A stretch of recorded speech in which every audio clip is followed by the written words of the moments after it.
네, 안녕하십니까. 자동화와 노동시장을 연구해온 미국 MIT대 데이빗 오토 교수를 인터뷰한 곽창렬입니다.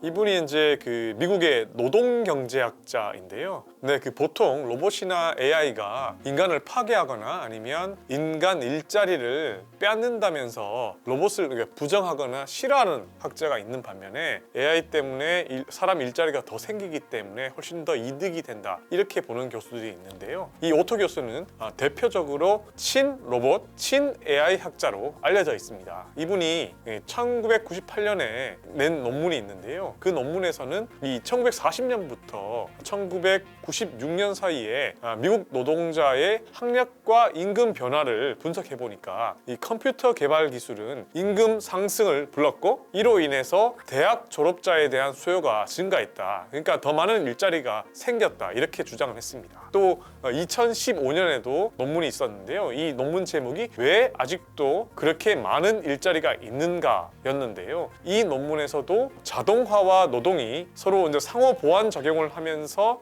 생산성을 높이고 수입을 증가시키면서 이로 인해서 일자리가 늘어날 것이라고 꾸준히 주장해 오고 있습니다.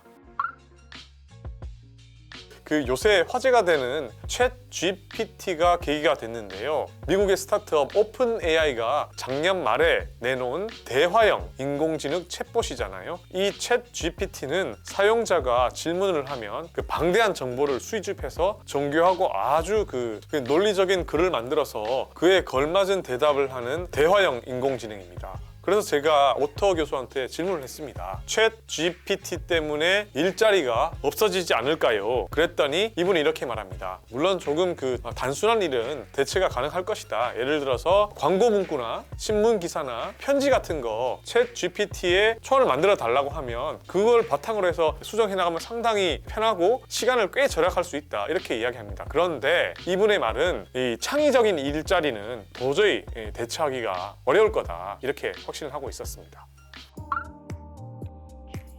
AI는 결코 인간과 경쟁하는 것이 아니다, 보완해주는 거다, 이렇게 이야기하는데요. 왜 그렇게 생각하냐 물었더니 AI는 결국은 인간의 선택으로 운명이 결정된다는 겁니다. 예를 들면 중국은 주로 감시나 콘텐츠 필터링에 AI를 활용합니다. 이 기술에서는 세계를 선도하고 있는데, 근데 이게 전부 다 중국 당국의 선택과 투자가 있었기 때문에 가능했던 겁니다. 만약에 중국이 이를 선택하지 않았으면 이 분야 AI는 결코 발전할 수 없었다는 거죠. 결국 AI는 인간이 하기 나름이다. 그리고 결코 경쟁하는 관계가 아니라는 겁니다.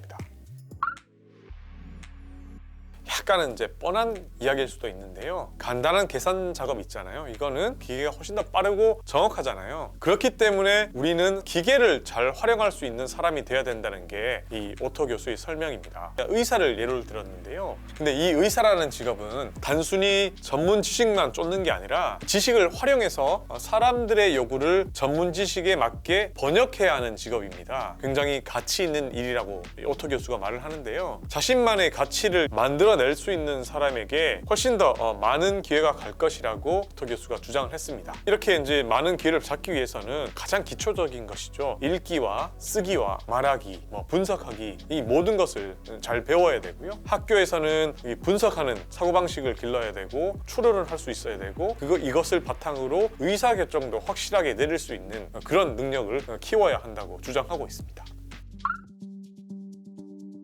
보통 오토 교수처럼 인공지능이 창의력을 필요로 하는 직종들을 대체하지 못할 것이라고 생각하는데요. 이스라엘 역사학자 유발 하라리 교수는 다른 의견을 내보이는데요. 오히려 창의력이라는 게 어떤 패턴을 파악해서 섬세하게 분해하고 새롭게 조합하는 과정이기 때문에 이는 오히려 인공지능이 아주 잘하는 것이라고 주장합니다.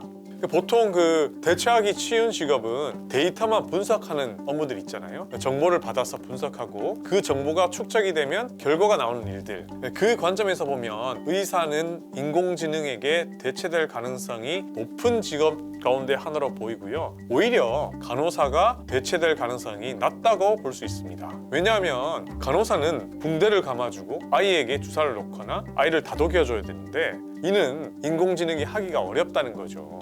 이런 식으로 전문가끼리도 AI에 대해서 그리고 AI가 일자리에 끼치는 영향에 대해서 의견이 갈리고 있습니다.